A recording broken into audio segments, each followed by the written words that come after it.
वह एक खूबसूरत लड़की थी और कबीर का दिल उसके लिए बहुत ही बेचैन रहता था। जैसे ही वह अपनी कार से अपने बड़े से मेंशन के बाहर रुका और मेंशन में पहुंचा, जैसे ही वहां हॉल में गया, सबसे पहले उसकी नज़र अपनी माँ नैना जी पर पड़ा, जो हॉल में खड़ी सर्वेंट से रात के खाने को समझा रही थी।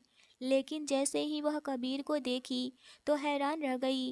वह कबीर के पास आई और बोली, कबीर तू आ गया, तुमने पहले क्यों नहीं बताया? मैं तुम्हें एयरपोर्ट पर गाड़ी भिजवा देती। What is pleasant surprise. तुमने तो मुझे आज पूरी तरह से सरप्राइज कर दिया। मैं बहुत खुश हूँ क्योंकि कबीर 5 साल के बाद घर वापस आया था। वह गुस्से में घर को छोड़कर चला गया था। नैना जी कबीर को अपने गले से लगा ली। वह 5 साल तक भी ना कोई फ़ोन और ना ही कोई खबर दिया था। नैना जी बहुत परेशान हो गई थी। कुछ ही देर में कमरे के अंदर से सुहाना बाहर आई थी। जब उसने कबीर को देखी तो कहने लगी, कबीर तुम आ गए। और उसके पास जाकर उसे गले लग गई और कहने लगी, देखो ना आंटी, कितना अच्छा लग रहा है ना, आज कबीर आ गया। यह सुनकर के नैना जी बोली, हाँ बेटा, उसे तो एक न एक दिन आना ही था, बट मेरी ही गलती थी जो मैं समझ नहीं पाई कि मुझे उस वक्त क्या करना चाहिए। यह सुनकर के सुहाना कहने लगी, कोई बात नहीं आंटी, जो हो गया सो हो गया, अब आप इतना परेशान क्यों हो रही हैं। सुहाना उसकी कॉलेज फ्रेंड थी। वह ज़्यादातर कबीर के घर पर ही रहा करती थी क्योंकि कबीर के जाने के बाद उसकी माँ अकेली रह गई थी। कबीर उस घर का इकलौता बेटा था। सुहाना तो दिखने में बहुत ही सुंदर थी, लेकिन उतना ही उसके दिलो दिमाग में काफ़ी ज़्यादा सनकपन भी भरा हुआ था। लेकिन कुछ दिन पहले ही सुहाना के घर वाले एक एक्सीडेंट में मारे गए थे और उसके घर पर कोई था भी नहीं, जिस वजह से नैना जी कहने लगी, सुहाना बेटा, तुम अब हमारे घर आकर रहा करो। उसका एक छोटा सा भाई था जो लगभग 20 साल का था। वह भी काफ़ी जवान और स्मार्ट था। वह दोनों भाई बहन आकर के कबीर के मेंशन में रहने लगे और मौज मस्ती करते थे। यहाँ किसी भी चीज़ की कोई कमी नहीं थी। यह सब देख कर के भी नैना जी इग्नोर कर देती थी क्योंकि वह इस घर में अकेले रह गई थी और अकेले कोई इंसान नहीं रह सकता। भले ही सर्वेंट थे, लेकिन सर्वेंट से क्या ही वह बात करती। इस वजह से वह सुहाना और उसके भाई मोनू को अपने साथ रखने लगी और वह दोनों भी नैना जी से सब कुछ शेयर करते थे और उन दोनों का अच्छा बॉन्डिंग भी हो चुका था। वहीं सुहाना कबीर को देखकर उसके बाहों में बाहें डाल करके उसे गले लगाने लगी और उसे चिपकने लगी। यह देख करके कबीर उससे दूरी बनाते हुए बोला, तुम एक बार गले मिल गई ना, अब क्या पूरे टाइम मुझे गले ही मिलना है और चुपचाप से अपनी जगह पर खड़ी हो जाओ। इतना कहते हुए कबीर की नज़रें किसी और को भी ढूंढ रही थी। वह पूरे हॉल को अपनी नज़रों से देख चुका था और खुद में इतनी हिम्मत नहीं थी कि वह अपनी माँ से यह पूछ ले कि काव्या कहाँ है। उसने कहा, बाकी सब लोग नज़र नहीं आ रहे हैं मम्मी। नैना जी बोली, यह बाकी कौन है? इस घर में मेरे और सुहाना के अलावा कौन रहता है? उसका भाई रहता है तो वह कॉलेज गया हुआ है। बस अब हम दोनों ही तो हैं, बाकी नौकर हैं। यह बात सुनकर के वह कुछ परेशान सा हुआ था, लेकिन इससे पहले कि वह काव्या के बारे में पूछता, कुछ सोचा और फिर बोला, मैं बहुत थक गया हूँ, थोड़ी देर आराम कर लूँ। यह सुनकर नैना जी बोली, अच्छा ठीक है, बताओ खाने में क्या खाओगे? कबीर बोला, माँ आप जो भी बना दोगी खा लूँगा। 5 साल से घर के खाने के लिए तरसा हुआ हूँ। नैना जी बोली, आज मैं तुम्हारे लिए खाना बनाती हूँ, तुम फ्रेश हो जाओ। जैसे वह कमरे में आया, पूरा कमरा खाली था, कमरे में कोई नहीं था, लेकिन वॉशरूम में शावर से गिरते हुए पानी की आवाज़ें आ रही थी। इसका मतलब था कि वॉशरूम में कोई था, क्योंकि बाहर लड़कियों के कपड़े पड़े हुए थे। एक अजीब सी ख्याल कबीर को आई और मुस्कुराने पर मजबूर हो गया। वह वहीं खड़ा रहा। कुछ देर के बाद ही शावर बंद हुआ और वॉशरूम का दरवाज़ा खुला, लेकिन सामने काव्या को एक बाथरोब में देखकर वह आंखें झपकाना भी भूल चुका था और काव्या के तो जैसे होश ही उड़ गए थे। उसने बाथरोब कुछ यूं बांध रखा था कि उसके एक कंधे खुले हुए थे और घुटनों से नीचे उसकी टांगें दिखाई दे रही थी। लेकिन सामने कबीर को देखकर उसके हाथ से बाथरोब छूट गया, क्योंकि वह तो जानती ही थी कि वह अकेले कमरे में है और अभी कोई भी उसके कमरे में नहीं आ सकता। इस वजह से वह निश्चिंत होकर के बाथरूम से जैसे तैसे आ गई थी। उसे क्या पता था कि पहले से कबीर उसके कमरे में उसका इंतजार कर रहा है। काव्या को अपनी आंखों पर यकीन नहीं आ रहा था और उसने यह भी समझ नहीं आ रहा था कि इस सिचुएशन को कैसे संभाले। कबीर काव्या की सफ़ेद रंगत और उसके इस ओपन बॉडी को देखकर पागल सा होने लगा था। वह एक एक कदम बढ़ा करके उसके करीब आया, लेकिन काव्या बुरी तरह से घबरा गई थी। वह कहने लगी, आप यहाँ? कबीर ने कहा, क्यों, क्या हुआ? वह बोली, आप ऐसे ऐसे कैसे मेरे कमरे में आ सकते हैं? कबीर बोला, दरवाज़ा खोल करके आया हूँ। यह मेरा ही कमरा है, मैं अपने कमरे में क्यों नहीं आ सकता? वह बड़ी मुश्किल से अपना बाथरोब संभालते हुए बोली थी, प्लीज़ आप बाहर जाइए, मुझे कपड़े बदलने हैं। कबीर कहने लगा, तो मेरे सामने बदल लो, मैं थक करके आया हूँ, मेरा बाहर जाने का कोई इरादा नहीं है।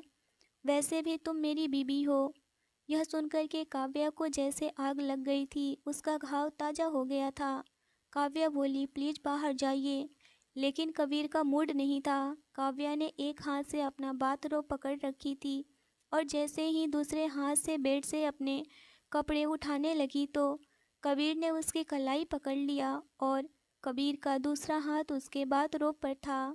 काव्या की जान गले में आ गई थी। वह कहने लगी, कबीर प्लीज़, यह आप क्या कर रहे हैं? कबीर ने कहा, अपनी बीवी से प्यार जताने की कोशिश कर रहा हूँ, जो इस वक्त ही काफ़ी कयामत ढा रही है। मुझे नहीं पता कि आते के साथ तुम मुझे पागल कर दोगी। वह घबराई हुई बोली, आप शायद भूल गए हैं कि आप मुझे किस हाल में छोड़ कर गए थे। काव्या की आंखों में आंसू आ गए और फिर एक सिसकी निकल गई थी। कबीर ने उसका हाथ छोड़ दिया और वह अपने कपड़े उठाकर वॉशरूम में चली गई। कबीर ने गहरी सांस लिया और अपने किए पर अफसोस भी होने लगा था उसको, लेकिन उस वक्त हालात ही कुछ ऐसे थे कि उसे यह सब कुछ करना पड़ा। कुछ देर बाद जब काव्या वॉशरूम से बाहर आई तो उसने अपने आंखें नीचे रखी हुई थी। कबीर ने सोच लिया था कि इस बार वह उसकी सारी शिकायतें दूर कर देगा। वह उसे इतना प्यार देगा कि 5 साल की सारी कड़वाहट उसके दिल से निकल जाएगी। वॉशरूम से बाहर आते ही वह सीधे कमरे से बाहर चली गई। वहीं कबीर थकान की वजह से वह वॉशरूम में शावर लेने चला गया, कपड़े चेंज किया और कुछ देर के लिए सो गया। रात को वह डिनर पर ही बाहर आया। उसने देखा कि टेबल पर अलग अलग तरह के डिशेस भरे हुए थे और मोनू और सुहाना अभी आ चुके थे। कबीर बोला, माँ मुझे जल्दी से खाना सर्व कर दीजिए, मुझे बहुत ज़ोरों की भूख लगी है। नैना जी बोली, ठीक है, मैं अभी तो खाना लगा देती हूँ। वहीं काव्या ने अपने प्लेट में थोड़ी सी बिरयानी ली और चुपचाप से खाने लगी। वहीं नैना जी भी कबीर को उसके प्लेट में खाने दे दी। कबीर कहने कबीर कहते हुए काव्या को कबीर खाते हुए काव्या को देख रहा था, मगर उसे कुछ अलग सा लग रहा था। काव्या खाना तो खा रही थी, लेकिन वह खुश नहीं थी। आखिर उसकी खुशियाँ कहाँ गायब हो गई थी। फिर वह सोचा कि शायद मैं उसे 5 साल दूर रहा और मैं जिस हालत में उसे छोड़कर गया था, वह शायद इस वजह से नाराज़ है। उसकी नाराज़गी जायज़ है। यह सोचकर वह चुपचाप से खाना खाने लगा। वहीं सुहाना कबीर को खोए हुए देखकर बोली, कबीर कहाँ खोए हुए हो? मुझसे प्यार भरी बातें तो कर लो। मुझे नहीं पता कि तुम्हें नहीं पता कि तुम्हारे जाने के बाद में मेरी हालत क्या थी। मैं दिन रात तुम्हें बहुत मिस करती थी। ना कोई फ़ोन, ना कोई खबर। आखिर तुम इतने दिनों तक थे कहाँ? भले ही सुहाना कबीर की एक अच्छी दोस्त थी, लेकिन वह एक दोस्त की नज़र से ही उसे बात किया करता था। लेकिन सुहाना के दिल में कबीर के लिए बहुत कुछ था और सुहाना के बातों को बखूबी समझता था, क्योंकि कॉलेज टाइम में ही सुहाना की इरादे खुद के लिए कबीर समझ चुका था। इसीलिए और उससे दूरी बनाकर ही रहता था। मगर उसे क्या पता था कि जब 5 साल के बाद जब वह घर जाएगा तो इस लड़की के साथ उसका सामना हो जाएगा।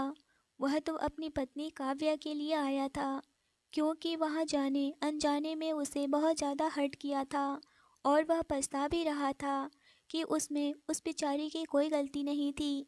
कबीर बोला, माँ, मैं अपने किए पर बहुत ज़्यादा शर्मिंदा हूँ। मैं जो कुछ यहाँ करके गया था, मुझे उसका बहुत ही अफसोस है। लेकिन आपके सामने जो कुछ भी हुआ था, उस सिचुएशन के हिसाब से मेरा रवैया गलत नहीं था। नैना जी ने भी बात खत्म करते हुए बोली, बात पुरानी हो गई है, इसे बार बार क्यों दोहरा रहे हो? तुम खाना खाओ। हम तो इस बात को भूल भी गए हैं। जो हुआ सो हुआ, मैं मानती हूँ। लेकिन अब जैसा तुम चाहोगे वैसा ही होगा। अगर तुम यह रिश्ता नहीं निभाना चाहते हो तो छोड़ दो। इस शादी को काव्या की फिक्र मत करो, वह एक कोने में पड़ी रहेगी। अगर तुम दूसरी शादी करना चाहते हो तो कर सकते हो, मुझे कोई भी प्रॉब्लम नहीं है। तभी सुहाना बोली, हाँ कबीर, तुम क्यों नहीं समझते हो, मैं ही तुम्हारे लिए अच्छी हूँ। मैं तो तुम्हें बहुत पसंद करती हूँ। वही काव्या अभी सामने बैठी हुई थी। उसे बहुत ज़्यादा बुरा लग रहा था। उसकी आंखों से आंसू आ गए और वह उठकर वहाँ से अपने कमरे में चली गई। कबीर काव्या को जाते हुए देखा तो उसे भी बहुत बुरा लगा और बोला, मैंने अपनी गलती की सज़ा 5 साल काटी है और अब मैं समझ गया कि मुझे क्या करना है। नैना जी कहने लगी, मुझे तुम्हारी फिक्र है। बच्चे की मर्जी के खिलाफ नहीं जाना चाहिए था मुझे। और इतना कह कर के अपने आंसू पोंछने लगी। कबीर और भी ज़्यादा शर्मिंदा हुआ। वह कहने लगा, माँ, ऐसी कोई बात नहीं है, बस मैं थोड़ा इमोशनल हो गया था। लेकिन अब मैं इस रिश्ते को अपना लिया है। यह सुनकर के नैना जी के माथे पर बल पड़ गए। नैना जी कहने लगी, नहीं, अब तो इस रिश्ते को भूल जाओ। यह सुनकर के कबीर का खाना मुंह के बाहर ही रुक गया। उसने बोला, मैं भूल जाऊं? माँ, आप कैसी बातें कर रही हैं? मैं 5 साल तक खुद को इस बात के लिए रेडी किया कि काव्या मेरी बीबी है। और सच कहूँ तो मैं यह रिश्ते को अब निभाना चाहता हूँ। वह मेरी प्यार थी, अब मेरी बीबी है। यह सुनकर के नैना जी के चेहरे का रंग पूरी तरह से उड़ गया। वहीं सुहाना भी नैना जी की तरफ देखने लगी। मोनू तो पूरा हक्का बक्का सा हो गया था कि यह सब क्या ही बातें चल रही है। नैना जी माथे पर हाथ रखते हुए बोली, खाना खाओ। कबीर से ज़्यादा बात नहीं की। वह कबीर की आदत को अच्छी तरह से जानती थी कि एक बार जो फैसला कर लेता है उसे कभी नहीं बदलता। खाना खाने के बाद कबीर वापस अपने कमरे में चला गया।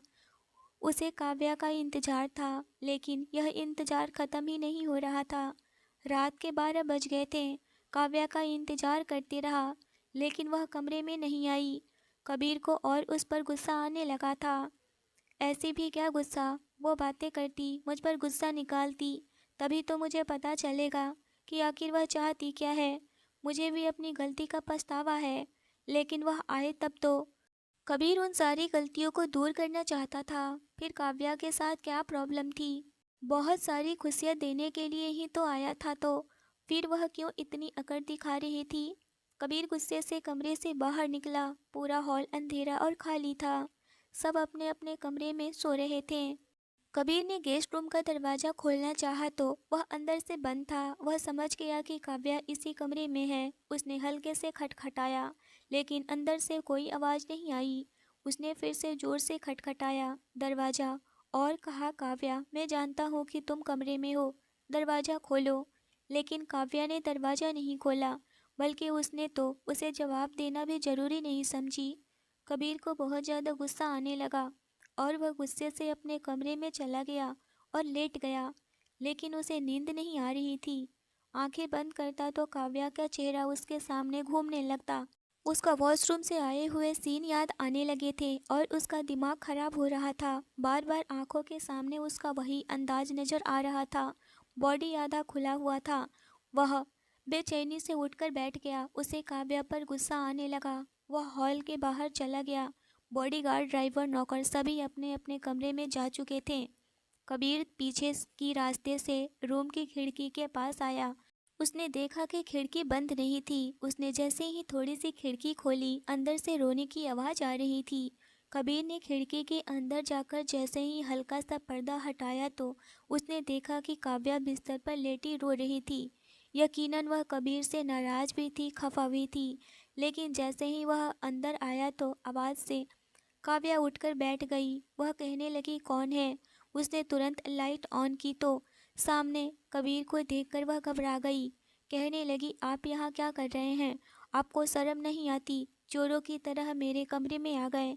कबीर ने कहा, तुम्हें मेरी बात समझ नहीं आई? दरवाज़ा खटखटाया था तो क्यों नहीं खोला? प्यार से बात समझ नहीं आती है। काव्या तुरंत खड़ी हो गई और बोली, प्लीज़ आप यहाँ से चले जाइए। तब तक कबीर उसके बहुत करीब आ चुका था और उसके सामने खड़ा हो गया।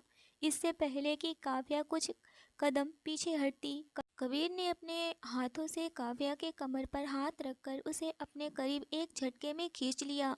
काव्या कहने लगी, क्या कर रहे हो आप? उसने कोई जवाब नहीं दिया तो वह खुद को छुड़ाने की कोशिश कर रही थी। वह कहने लगा, मैं तुमसे अपने पिछले बर्ताव के लिए माफ़ी मांगना चाहता हूँ और बस रिश्ते को वैसे निभाना चाहता हूँ जैसा तुम कहोगी। मेरा हक है तुम पर, तुम मेरी बीवी हो। मैं तुम्हें अपने कमरे में इज्जत से ले जाना चाहता था लेकिन तुम नहीं आई। खैर, यह भी मेरा ही कमरा है। वह यह कहते हुए कबीर उसके लिप्स की तरफ बढ़ने लगा। तभी काव्या कहने लगी, प्लीज आप मुझसे दूर रहिए, मैं आपके पास नहीं आना चाहती। कबीर ने बोला, मेरा दिमाग खराब करके मेरी सारी मूड में आग लगा दिया। अब तो कह रही हो कि मेरे पास नहीं आओगी? ऐसे कैसे हो सकता है? आंखें बंद करता हूँ तो तुम्हारा ही ख्याल आता है। बताओ मैं क्या करूँ? मेरा चैन छीन ली हो तुमने। तुम्हें नहीं पता कि तुम्हारी खूबसूरती में मैं खो बैठा हूँ। बहुत बड़ी गलती की, मैं 5 साल बर्बाद कर दिया। मुझे तो चाहिए था कि उस रात। यह कहते हुए उसका लहजा थोड़ा अलग होने लगा था, लेकिन काव्या लगातार उसे खुद को छुड़ा रही थी। कबीर की पकड़ बहुत मजबूत थी। वह कहाँ एक भरा पूरा मर्द और काव्या कहाँ एक कोमल सी नाजुक सी सुंदर सी लड़की जो बहुत ही खूबसूरत थी। यह देख करके कबीर का दिल रुक गया और बोला, क्या बात है, रो क्यों रही हो? काव्या बोली, प्लीज मुझसे दूर रहिए। कबीर कहने लगा, बहुत नखरे दिखा रही हो तुम। हाँ, तुम्हारी और नखरे बर्दाश्त नहीं करूँगा। यह कहकर उसे बेड तक लेकर गया और उसे बेड पर लेटा दिया। इससे पहले कि वह उठती, कोई नखरे दिखा देती, कबीर ने उसे मौके ही नहीं दिया और वह खुद को उसके करीब उसके ऊपर झुक गया और उसके आंखों में इंटेंसली देखे जा रहा था। काव्या कहने लगी, प्लीज एक बार मेरी बात सुन लीजिए। लेकिन अभी उसे इस वक्त उसके लिप्स और उसके खूबसूरत फेस के अलावा कुछ नहीं दिख रहा था। वह धीरे से उसके लिप्स पर अपने लिप्स रख दिया और उसे किस करने लगा। उसने उसके बालों को पूरी तरीके से खोल दिया था और अपनी उंगलियों को उसके बालों में फंसाते हुए उसे सहलाए जा रहा था और वह इंटेंस किस किए जा रहा था। उसका किस डीप होते जा रहा था। तभी इससे पहले कि वह अपनी बेचैनी उस पर पूरा करता, वह बेहोश हो चुकी थी। उसे बिल्कुल भी अंदाजा नहीं था कि काव्या ऐसे बेहोश हो जाएगी। यह सब देख करके कबीर के तो होश ही उड़ गए। वह उसे पकड़कर हिलाने लगा, बोला, भगवान के लिए उठो, तुम्हें क्या हुआ है? मैंने तो तुम्हारे साथ अभी ऐसा वैसा कुछ किया भी नहीं। अभी तो तुम बिल्कुल ठीक थी। लेकिन काव्या को होश नहीं आ रहा था। कबीर इतना परेशान था कि उसे अपनी गोद में उठाया और हॉल से होते हुए चुपचाप से बाहर लेकर गया। उसने अपने कार के पीछे वाले सीट पर लेटा दिया और मेन गेट खोल करके वह निकल गया। वह तेज ड्राइव करते हुए उसने पास के हॉस्पिटल में लेकर गया। उसने लेडी डॉक्टर से बोला, पता नहीं मेरी बीबी को क्या हो गया है, बेहोश हो गई है। वह लेडी डॉक्टर ने उसे अजीब नज़रों से देखी और बोली, आप इन्हें लिटा दीजिए। उसने इतना सुनकर काव्या को लिटाया और उसे वार्ड से बाहर आ गया। कुछ देर के बाद नर्स कहने लगी, आपकी बीबी को होश आ गया है। यह सुनकर कबीर की सांसें थोड़ी कंट्रोल में हुई। उसने बोला, क्या मैं अपनी बीवी से मिल सकता हूँ? वह बोली, जी हाँ ज़रूर, और वैसे भी आपको डॉक्टर भी बुला रही हैं, आपसे बात करना चाहती हैं। कबीर जैसे ही अंदर दाखिल हुआ तो काव्या होश में थी, लेकिन उसकी आंखों से आंसू भर करके तकियों को भिगोए जा रहे थे। वह सिसक सिसक कर रो रही थी। सामने डॉक्टर बैठी थी, जो वह डॉक्टर ने कबीर से बोली, वह उसके होश उड़ाने के लिए काफ़ी था। डॉक्टर ने कहा, आपको जरा भी शर्म नहीं आती? अपनी पत्नी पर जिस कदर क्रूरता दिखाई है। आपकी बीवी के अंदर जख्म हो चुके हैं और वह जगह ऐसे है कि उन्हें ठीक होने में बहुत वक्त लगेगा। पता नहीं आप मर्द अपनी बीवियों के करीब आते ही जानवर क्यों बन जाते हैं। यह सुनकर के कबीर के तो होश ही उड़ गए। वह तो आज तक अपनी बीवी को छुआ तक नहीं था। यह सब सुनकर कबीर के तो दिमाग में तूफान चलने लगा था। वह सोचने लगा था, ऐसे कैसे हो सकता है। वह तो इन 5 सालों में काव्या से बेपनाह प्यार करने लगा था।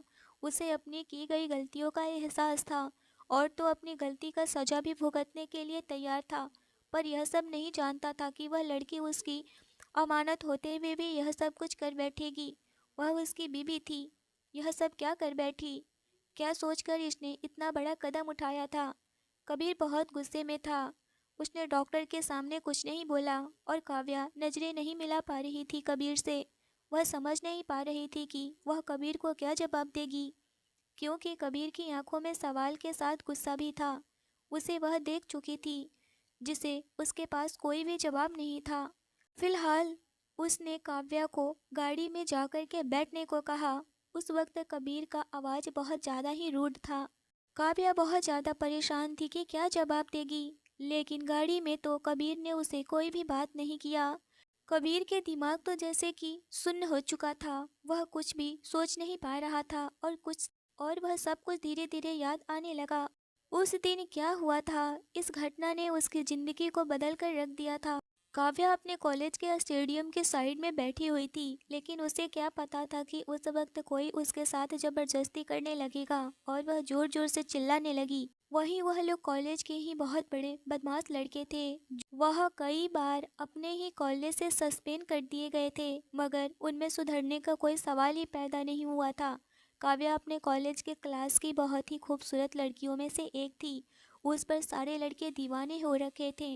वहीं कबीर भी उसे देखकर थोड़ा बहुत तो अट्रैक्ट हो ही चुका था, मगर वह क्या ही करता।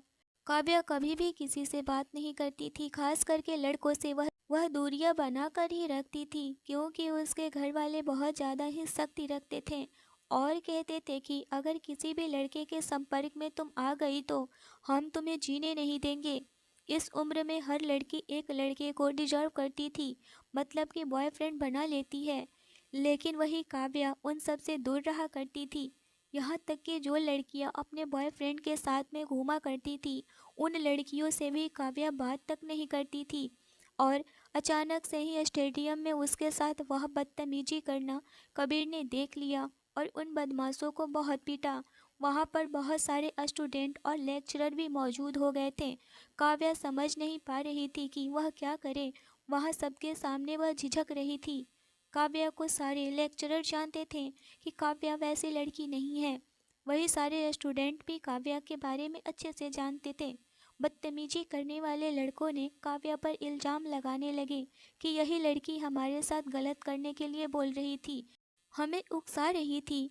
कॉलेज के प्रिंसिपल आए और उन बदमाशों को हमेशा के लिए कॉलेज से सस्पेंड कर दिए और कहीं भी एडमिशन ना हो पाए, ऐसा उन्होंने नोटिस जारी करवा दिया, जिससे कि उन बदमाशों को एक सबक मिले। वह कभी सुधरने वाले नहीं थे।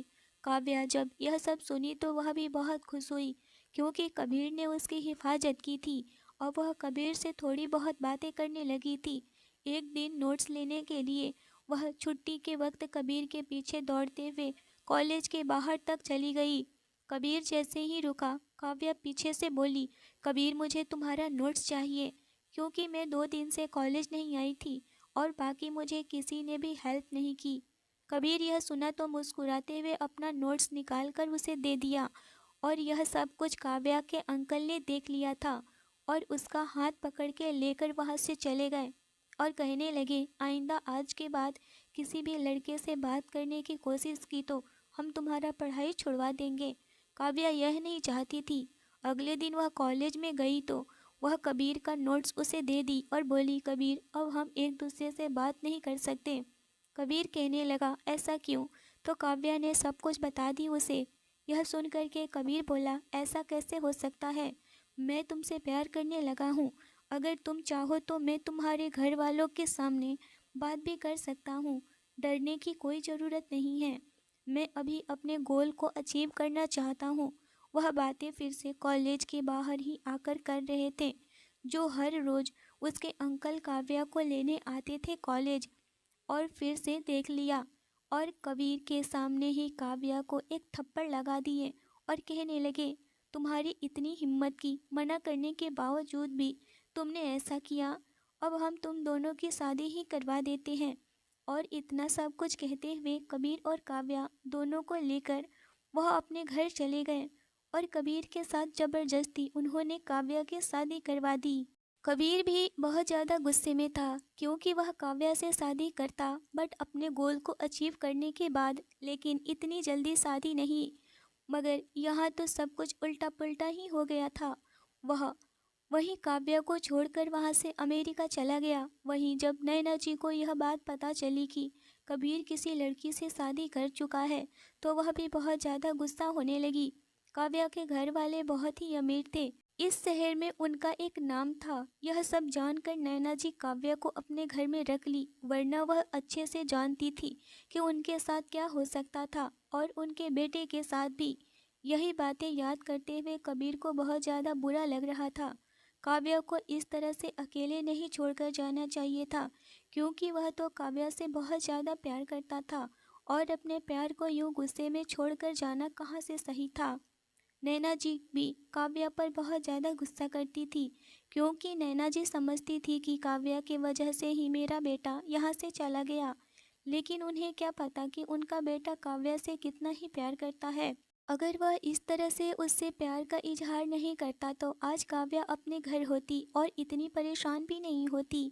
वही काव्या रात भर सिसकियों से गुजरी। जब कमरे में हलचल की आवाज़ से उसकी आंखें खुली तो उसने देखा कि कमरे में उसका पति ही नहीं है। वह नहीं जानती थी कि कबीर उसके साथ ऐसा भी कर सकता है। वह कबीर को कितना अच्छा समझती थी, लेकिन आज वह उसे छोड़कर जा चुका था। उसे बिल्कुल भी अंदाजा नहीं था, और वह भी उसको सुहाग रात के दिन। कोई पति अपनी पत्नी को छोड़ करके ऐसे जाता है क्या? इन 5 सालों में उसका गुस्सा खत्म हो चुका था। वहाँ पर कॉन्ट्रैक्ट साइन हो चुका था।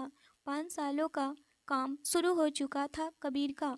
बल्कि काव्या का मनमोहक रूप अब उसको सताने लगा था। अपनी गलती का प्रायश्चित करना चाहता था।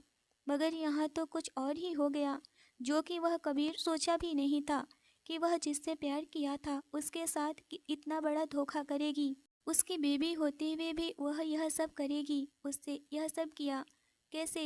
5 साल भी उस लड़की से अपने ससुराल संभाला नहीं गया और उसने अपने आप को किसी गैर मर्द के हवाले कर दिया, वह भी मेरी बीवी होते हुए। यह बातें कबीर को अंदर ही अंदर तोड़े जा रही थी। वह गुस्से में कमरे में दाखिल हुआ, पर एक नज़र काव्या पर डाला, जो घुटनों पर सर रखकर फूट फूट कर रो रही थी। काव्या का रोना कबीर को थोड़ा बहुत समझ आ रहा था, लेकिन अब उसके रोने से उसे बहुत गुस्सा आ रहा था। वह गुस्से में आगे बढ़ा और अगले ही पल उसका हाथ पकड़कर कहने लगा, यह सब क्या है, बताओ मुझे। तुम्हारी जवानी इतनी बेकरार थी कि भूल गई कि तुम शादीशुदा हो। यह सुनकर के घबरा कर बोली, मैंने कुछ नहीं किया। मुझे तो पता नहीं कि मेरे साथ यह सब किसने किया। मुझे छोड़िए। आपको कोई हक नहीं है मुझसे इस तरह से सवाल पूछने का। मेरी इन हालत के जिम्मेदार सिर्फ आप हैं। कबीर ने उसके हाथों को पकड़ा और अपने करीब किया और बोला, चुप रहो। मैं तो सुना था कि तुम अच्छे घराने की लड़की हो, मासूम हो, क्योंकि कॉलेज में तो तुम बहुत ही मासूम थी। मुझे नहीं पता था कि तुम इतनी चालाक हो जाओगी। मेरे दिल में तुम्हारे लिए ऐसी फीलिंग्स थी। मैं तुम्हें याद करके खुद को बेचैन महसूस करता था। मुझे तुमसे प्यार बहुत ज़्यादा होते जा रहा था, और यह प्यार कितना बढ़ गया था कि मैं दूसरी लड़कियों को देखना तक छोड़ चुका था। मेरी ज़िंदगी में इतनी अच्छी अच्छी एम्प्लॉय लड़कियां जहाँ मैं जॉब करता था वहाँ पर रहती थी। मैं खुद को संभाला सिर्फ और सिर्फ तुम्हारे लिए। मैं अपनी सारी इच्छाएं, सारा प्यार तुम पर लुटाना चाहता था। तुम्हारे लिए बचा के रखा था क्योंकि तुम इतनी इसकी हकदार थी। मगर तुमने क्या किया? तुमने यह एक झटके से सब कुछ बर्बाद कर दिया मेरा। और वह बिस्तर पर उसे धक्का दे दिया। काव्या तकलीफ के मारे उसकी सिसकियां निकल गई। उसकी तकलीफ उसके चेहरे पर साफ दिखाई दे रहा था। डॉक्टर ने जो बातें कही थी कबीर के दिमाग में घूम रहा था। कबीर दरवाज़ा बंद करना भूल गया था। काव्या की रोने की हल्की आवाज़ आई तो नैना जी भी वहाँ आ गई। वह उस वक्त पहुंची जब कबीर ने उसे बेड पर धक्का दिया था और कहने लगी, क्या हुआ बेटा? क्या किया है इस लड़की ने, बताओ। सब कुछ ठीक तो है ना? अपनी माँ को वहाँ देखकर कबीर तुरंत उससे पीछे हट गया। बोला, कुछ नहीं माँ, बस आप यहाँ से जाइए। यह मेरा पर्सनल मैटर है। मगर उसकी बात सुनकर के नैना जी तुरंत आगे बढ़ गई और बोली। काव्या पहले ही बात सुनकर के चुप हो गई थी। अब नैना जी ने भी उसे कंधे से पकड़ कर के जोर से झटका दिया और बोली, क्या कर दिया है तुमने मेरे बेटे के साथ? तुम्हारी वजह से मेरा बेटा 5 साल से मुझसे दूर रहा और अब आया भी है तो फिर से परेशान करने लगी। और अब जब मेरा बेटा वापस आया तो अभी ठीक से 2 दिन भी नहीं हुए कि फिर से तुमने उसे परेशान कर रही हो। कबीर बोला, माँ प्लीज़ आप यहाँ से चले जाइए। और वह अपनी माँ का हाथ पकड़ के उन्हें बाहर कर दिया। नैना जी देखती ही रह गई। वह कुछ नहीं बोल पाई और अपने कमरे में चली गई, लेकिन जाते हुए भी बहुत ज़्यादा दुखी थी। कबीर ने दरवाज़ा लॉक कर दिया, वापस उसकी तरफ पलटा और कहने लगा, रोने का नाटक बंद कर दो और बताओ किसके साथ तुमने यह गलत काम किया है, बताओ मुझे। वह 2 कदम पीछे की तरफ गई और आंसू साफ करते हुए बोली, मैं कुछ नहीं जानती। मुझे बस इतना पता है कि मेरे साथ जो कुछ भी हुआ उसकी वजह सिर्फ और सिर्फ आप हैं। अगर आप मुझे इस तरह से सुहाग रात के दिन छोड़कर ना जाते तो मेरे साथ यह सब कुछ नहीं होता। कबीर उसकी बात का मतलब नहीं समझ रहा था, बल्कि वह उल्टा वह सब समझ रहा था कि शायद यह लड़की सच में इच्छाओं से बेचैन होकर किसी के साथ गलत कर चुकी है और यह सब उसके दिमाग में हावी हो चुका था। उसके दिल में काव्या के लिए नफरत की भावना उबलने लगी थी। वह उसके तरफ फिर से बढ़ा, तभी फिर से उसका दरवाज़ा जोर से बजा। कबीर दरवाज़ा का बजना इग्नोर किया और उसने अपने शर्ट के बटन खोलने शुरू कर दिए। और जैसे जैसे वह बटन खुल रहा था, काव्या को अपनी मौत सामने दिखाई दे रहा था। वह घबरा कर पीछे हटने लगी और बोली, नहीं, आप ऐसा नहीं कर सकते, दूर हटिए मुझसे। मैं पहले ही बहुत तकलीफ से गुजर रही हूँ, मुझे और तकलीफ मत दीजिए, वरना मैं चिल्लाऊंगी, शोर मचा दूंगी, सबको बता दूंगी। काव्या के मुंह से यह सब सुन कर के कबीर ने तुरंत आगे बढ़कर उसका दुपट्टा उसके गले से हटा दिया। वह घबरा कर अपने हाथ अपने आप को थामने की कोशिश करने लगी।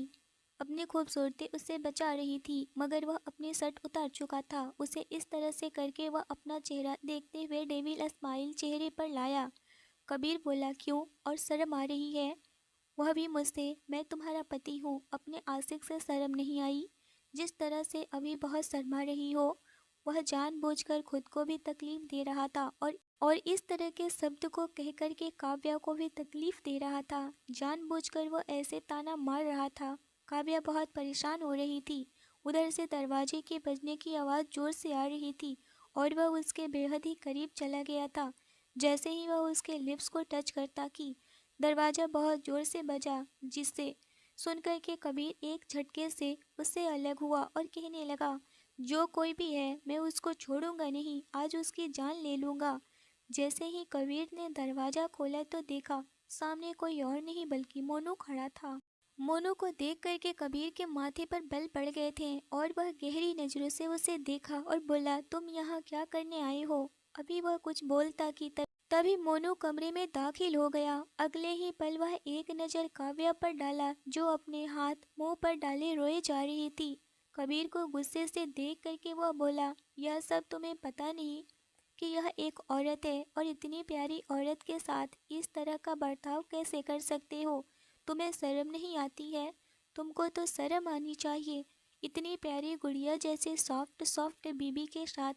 अभी वह आगे कुछ बोलता कि तभी कबीर कहने लगा, तुम कौन होते हो मियाँ बीबी के बीच में आने वाले? क्या तुम्हें इतना भी सेंस नहीं कि इतनी रात को पति पत्नी के कमरे में नहीं आनी चाहिए?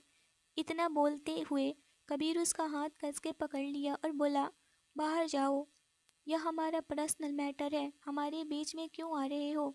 यह सब सुन करके मोनू कहने लगा, यह आपका पर्सनल मैटर है, तुम जो कुछ भी सोच रहे हो ऐसा कुछ नहीं है, और जो तुम आज करने वाले हो यह सब कुछ मैं कर चुका हूँ। और तुम पति जरूर हो, लेकिन उसके बॉडी पर हक मेरा है, तुम दूर ही रहो। और इतना कहकर काव्या का हाथ पकड़कर उसे लेकर जाने लगा। एक पल के लिए यह बात सुनकर काव्या भी हैरान हो गई और वह अपने हाथों को फिर से हटाकर मोनू को देखने लगी। कबीर तो सच में समझ नहीं पा रहा था कि यह मोनू क्या कह रहा है। वह उसका हाथ पकड़ा और बोला, तुम क्या कहना चाहते हो, जरा साफ साफ समझाओगे मुझे? मोनू बोला, समझाना क्या है इसमें, भले ही यह तुम्हारी पत्नी होगी, लेकिन मैं काव्या से मोहब्बत करने लगा हूँ। मैं जब से इस घर में आया हूँ, तब से लेकर आज तक मैं काव्या के लिए पल पल तड़पा हूँ। काव्या इतनी सुंदर है कि मैं फिसल गया, मुझे कंट्रोल नहीं हुआ। काव्या मेरी है और मैं तो इसे जूस में नशे की गोली मिलाकर मैं अपना कब का बना चुका हूँ। वह सिर्फ मेरी है। पर काव्या को यह सब नहीं पता था, क्योंकि मैं इसे अभी तक बताया ही नहीं था। मैं तो इसको सोने के बाद यह सब, और मैं उससे शादी करूंगा तो जल्द से जल्द काव्या को डिवोर्स दे दो ताकि मैं इसे शादी कर सकूं। यह सब सुनकर काव्या हैरान हो गई, जैसे उसके पैरों तले से जमीन ही निकल गई हो। वही हाल कबीर का भी था। वह कभी सोचा ही नहीं था कि जिस इंसान को वह घर में पनाह देगा, वही इंसान उसके जिंदगी बर्बाद कर देगा। काव्या उसके हाथ छुड़ाई और मोनू के गाल पर थप्पड़ जड़ दी और कहने लगी, कुत्ते, इतने गिर जाएगा, मुझे बिल्कुल भी अंदाजा नहीं था। तुम इतना हद तक गिर जाओगे, मैं कभी सोची भी नहीं थी। वही तो मैं सोच रही थी कि आखिर वह सब कुछ मेरे साथ कौन करता है, जो मुझे इतनी तकलीफ झेलनी पड़ी। और आज मेरा पति मुझसे मेरा प्यार छीन चुका है, वह भी सिर्फ तुम्हारी वजह से। निकल जाओ मेरी जिंदगी से, मैं मर जाऊंगी, लेकिन तुम जैसे इंसान के साथ कभी नहीं। और वह यह सारी बातें काव्या चिल्ला चिल्ला कर बोल रही थी। वही सुहाना और नैना जी भी वहां पर आ गई और वह सारी बातें सुन चुकी थी। कबीर वह सब सुनकर फौरन से पुलिस को कॉल किया और मोनू पुलिस का नाम सुनकर थर थर कांपने लगा और कहने लगा, प्लीज कबीर, ऐसा मत करो, मुझे पुलिस के हवाले मत करो। मैं काव्या से बहुत प्यार करता हूँ। काव्या मेरी जिंदगी है, मैं इसके बिना नहीं रह सकता। पुलिस आई और मोनू को लेकर वहां से चली गई।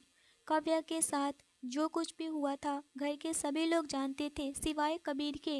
यहाँ तक कि उसकी माँ नैना जी भी जानती थी काव्या के साथ कुछ गलत हुआ है, लेकिन इस पर वह चुप थी। वह तो उल्टा काव्या पर इल्जाम लगा रही थी। काव्या ने ही कहीं मुंह काला किया होगा और इसी वजह से वह कबीर को उससे दूर रहने के लिए बोल रही थी। कबीर अपनी माँ पर भी बहुत ज़्यादा गुस्सा था। क्यों बिना जाने समझे सुहाना और उसके भाई को अपने घर पर रहने रखने के लिए तैयार हो गई, जबकि उन्हें पता था कि उनकी बहू इतनी खूबसूरत है, जवान है, कुछ भी हो सकता है। वह भी तो औरत है, ख्याल रख सकती थी काव्या का। वही कबीर को तो विश्वास ही नहीं हो रहा था कि यह सब कुछ मोनू ने किया है। वह 20 साल का लड़का उसकी पत्नी की जिंदगी बर्बाद कर दिया, लेकिन वह किस मुंह से काव्या के पास जाए और उसने गुनाह का माफ़ी मांगे। अगर वह यहाँ से इस तरह से नहीं जाता तो शायद काव्या के साथ ऐसा नहीं होता। वह काव्या के पैरों में जाकर गिर पड़ा और कहने लगा, काव्या, मुझे माफ़ कर देना, मेरी वजह से मैं तुम्हें बर्बाद कर दिया, लेकिन तुम्हें अभी भी प्यार करता हूँ, मैं तुम्हें कभी भी नहीं छोड़ सकता।